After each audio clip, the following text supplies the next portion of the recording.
Hey y'all. This one is an update to a video I made a year ago um about a Florida pastor who was caught in the backseat of his car with his pants down and a 15-year-old boy. So anyway, let's begin. Ex-Bunnell church leader and pastor Alfonso Joseph sentenced to 5 years in prison for sex with a minor. Mm-hmm. That's the good pastor right there, Alfonso Joseph. Alfonso Joseph, the 50-year-old Palm Coast resident and former pastor at several Bunnell churches. I guess what is Bunnell churches? What is that, a line of churches or something?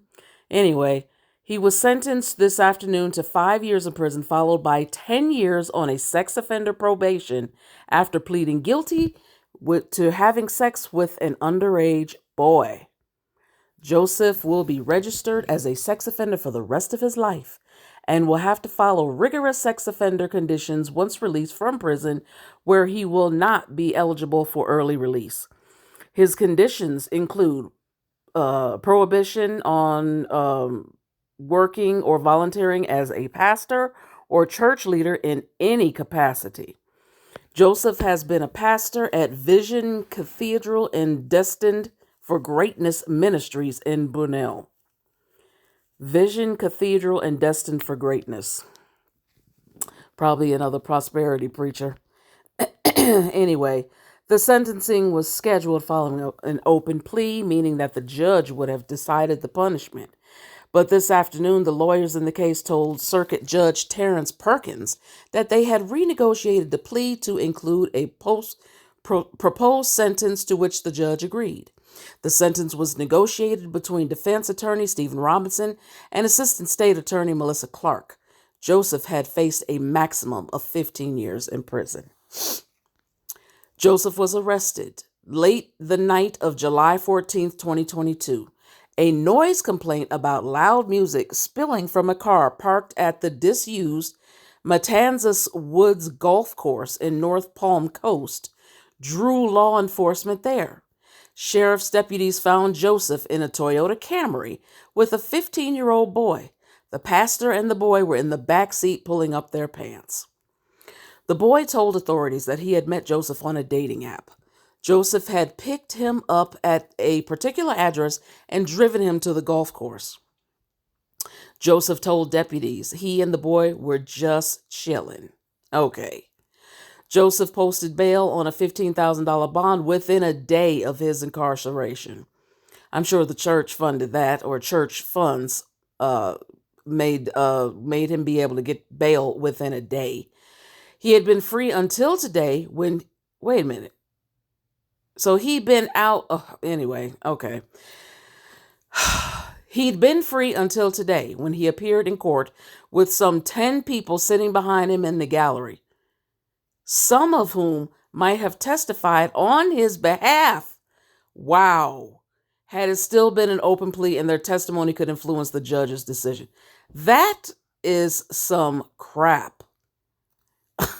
You see, this is why, people like myself and other people like me have zero respect for you Christians.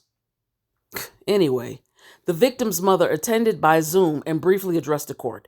It did change my life and my son's life tremendously, she said.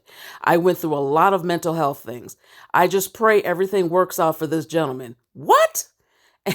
And just know that it really affected my family a lot. It affected me as a mother a lot. I don't hear nothing about her saying nothing about her son, though. Nothing about her son. Just, it's all about me. And that's the reason why this raggedy ass pastor was able to get his hands on her son. Anyway, Joseph did not say anything other than answer the judge's routine questions when the sentence was passed. He was convicted on a charge of lewd and lascivious battery on a victim younger than 16 but older than 12. Once released, he will have to comply with a 10 p.m. to 6 a.m. curfew daily. He will be prohibited from living within 1,000 feet of a school or park or any place where children gather, prohibited from contact with any children, anyone under 18, other than court supervised contact and will be barred from holding jobs of volunteering at numerous types of jobs that entail contact with children, such as daycare centers, zoos, malls, and theme parks. Other restrictions and prohibitions. Anyway, the case had been moving to trial late this summer when the defense indicated that Joseph would plead out. He did so initially on August 31st. What the? Joseph glanced at his supporters before being ushered out of court. You know, people ain't shit. You have to question and give the side eye and be extremely suspicious to anyone who will support someone who hurts a child. I've said this many, many times, and I'll continue to say it, and that is a hill I will die on.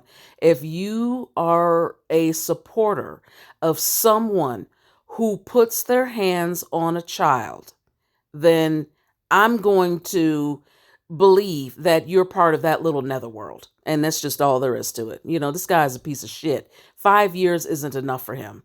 He should have had his head blown off. That's my take.